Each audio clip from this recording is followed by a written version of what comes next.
Entonces tenemos que la historia del derecho romano debe ser estudiada dentro de el conjunto de la historia de Roma global, ya que no es posible separar el aspecto jurídico de las demás manifestaciones culturales, artísticas, políticas y sociales. Es por esta razón que, siguiendo la clasificación más generalizada, tomaremos en cuenta el tipo de institución política que rigiera al pueblo romano. Su historia puede ser dividida en tres períodos: monárquico, republicano e imperial, con la advertencia de que durante el imperio tuvieron lugar grandes cambios en las instituciones, especialmente desde el punto de vista político. La época imperial, entonces, puede a su vez subdividirse en dos, de modo que la historia del derecho romano quedaría comprendida dentro de las siguientes etapas que vamos a comentar en el transcurso de esta nueva clase de hoy. La dividiríamos entonces en una primera época que sería la época monárquica. En segundo lugar, desarrollaríamos la época republicana. En tercer lugar, la época del principado o diarquía. Y en cuarto lugar, la época del imperio absoluto o dominato. Estas épocas o periodos históricos políticos corresponden a las distintas fases de evolución del derecho privado: la monarquía y la república al derecho preclásico, el principado al derecho clásico y el imperio absoluto al posclásico.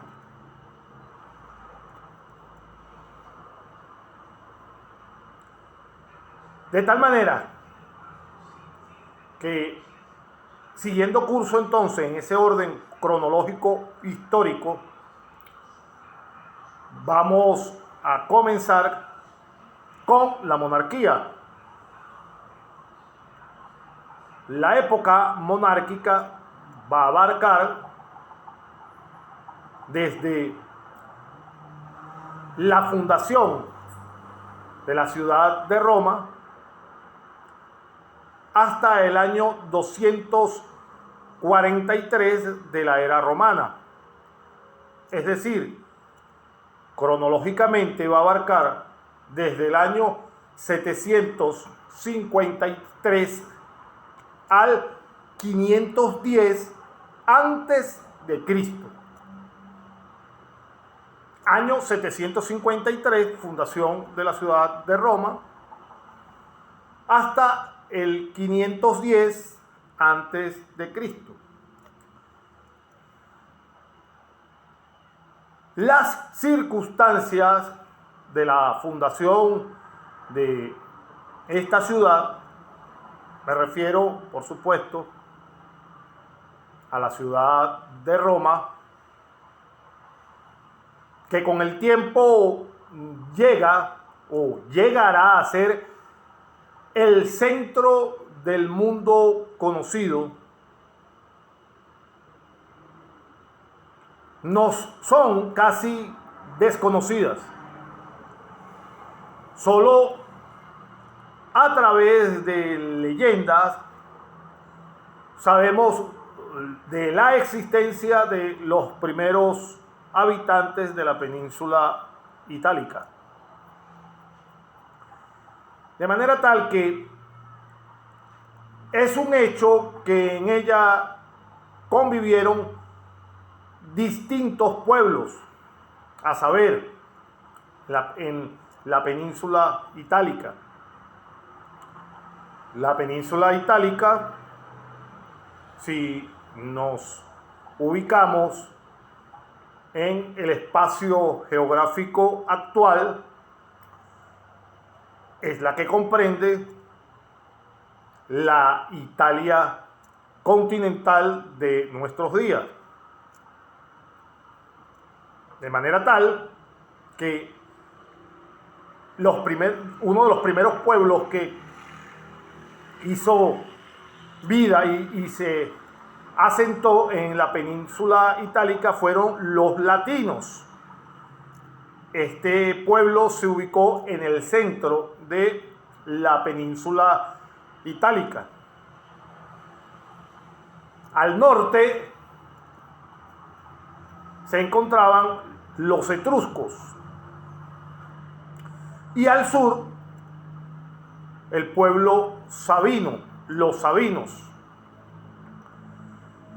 La conjunción de estas tribus tiene como consecuencia, y es lo más probable, el surgimiento de la ciudad-estado que fue conocida entonces como Roma.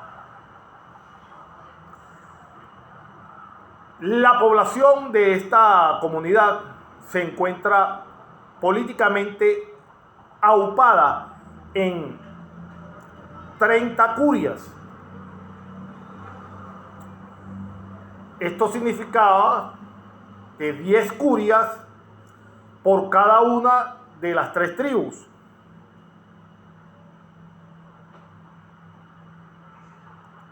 Cada una de ellas con un número diverso de individuos. Entonces, los integrantes de dichas curias se reúnen atendiendo a criterios específicos, como lo es la agrupación de carácter aristocrático que se denominaron gens, cuyos miembros tienen en común un culto familiar especial, transmitido de generación en generación. Siempre, por supuesto, por vía masculina.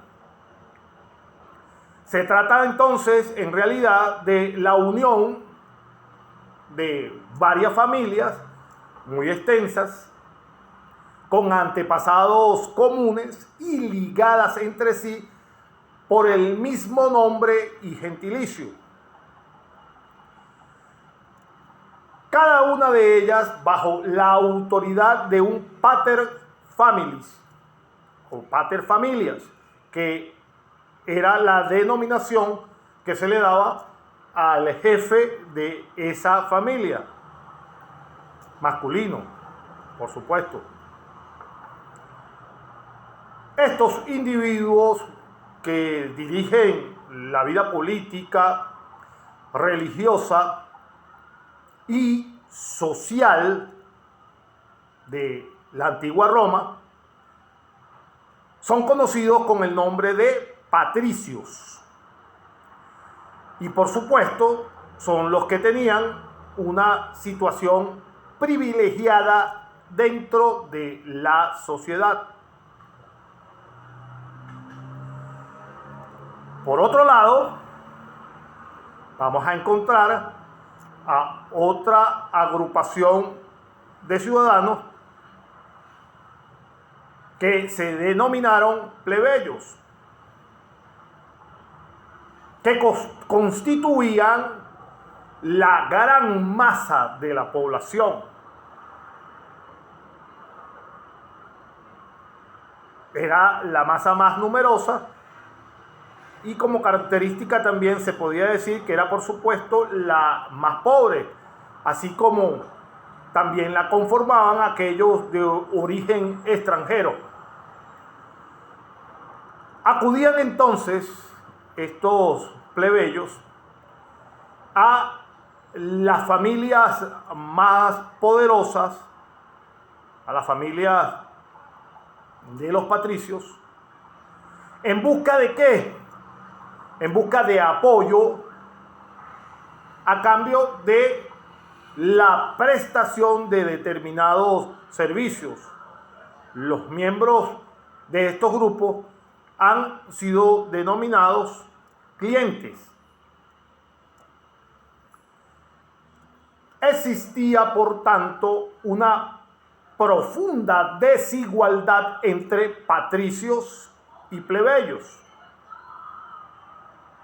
Situación esta que va a acarrear una serie de luchas internas cuya finalidad fue la de desterrar las marcadas diferencias entre individuos que comparten una misma sociedad.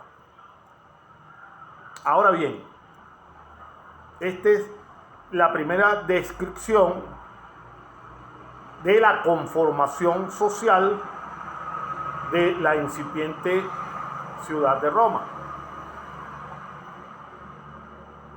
En este periodo, el poder público estuvo integrado por tres elementos, a saber, el rey, los comicios y el Senado. Repito, en este primer periodo incipiente de la naciente Roma, el poder público estuvo integrado por tres elementos: el rey, los comicios y el Senado. El rey, quien en principio fue designado por los comicios, ejercía el poder de por vida y de forma suprema. Los comicios, que eran asambleas legislativas de carácter, por supuesto, político, estaban integrados por todos los hombres libres capaces de ¿qué? Capaces de portar armas. Mientras que el Senado, por su parte, era un cuerpo de carácter consultivo que miembros al monarca en sus labores de gobierno asesoraban al mismo, y cada uno de los integrantes del Senado para los inicios de la ciudad de Roma eran nombrados directamente por el rey. Este los escogía generalmente entre los ancianos y los hombres más sabios de la comunidad. Describamos entonces la primera división o organización del poder público en la antigua ciudad de Roma en la época monárquica: el rey. Durante este periodo, entonces, que tiene aproximadamente una duración de 250 años, el periodo monárquico, Roma vivió bajo el gobierno de 7 reyes. El primero de los cuales, Rómulo, es el que crea al Senado. A su muerte le sucede Numa Pompilio, monarca conocido como muy piadoso, de quien se afirma es el que introduce la práctica religiosa en la ciudad de Roma. Los siguientes monarcas, Tulio Hostilio y Anco Marcio, son reyes guerreros que consolidan el poder militar, mientras que Tarquino el Antiguo, por su parte, va a ser el rey que le va a conceder muchas más facultades al Senado y aumenta a 300 el número de sus miembros. Su sucesor, el sucesor de Tarquino el Antiguo, Servio Tulio, realiza pues una reforma política administrativa que va a tomar como base el censo económico de la población. Repito, el sucesor de Tarquino el Antiguo, Servio Tulio, va a realizar una reforma político-administrativa que va a tomar como base el censo económico de la población. Esta reforma va a ser conocida como la reforma serviana. Esto trae como consecuencia la creación de los comicios por centurias.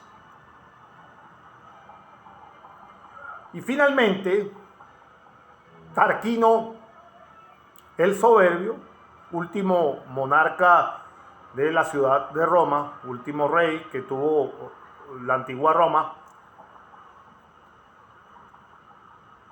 por su carácter se convirtió en un déspota que pretendió gobernar dictatorialmente, y en vista de ese carácter soberbio, como su pronombre o su sobrenombre lo indicaba, termina siendo destituido y es desterrado de la ciudad, y con esta destitución concluye pues la época de la monarquía en Roma. Los comicios. Como ya señalamos en minutos anteriores, los comicios lo constituían la asamblea de una asamblea político-legislativa de este periodo. Y este término comicius o comicios va a provenir del latín comitium, lugar determinado del foro donde se acostumbraban a reunirse los ciudadanos. Entonces, habíamos mencionado que existían dos tipos de comicios. Comicios por curias y comicios por centurias. Describamos los comicios por curias. Las curias fue la más antigua forma de agrupación que se conoció de ciudadanos en Roma. Es decir, la división interna que existía en las tres tribus originales que integraban a la población. Las curias revistieron una doble importancia. Por un lado, aseguraba el ejercicio de los derechos políticos de los ciudadanos. Y por el otro lado, el aspecto religioso y las festividades en general, el culto que distinguía al conjunto de las tribus en Roma. La asamblea de las curias siempre se denomina pueblo, en latín populus, o sea, la reunión de todos los ciudadanos, incluyendo este término tanto a patricios como a plebeyos. Repito, la asamblea de las curias se denomina pueblo porque era la reunión de todos los ciudadanos que incluía a patricios y a plebeyos por igual, ya que de modo alguno la expresión significa reunión exclusiva de unos o de otros.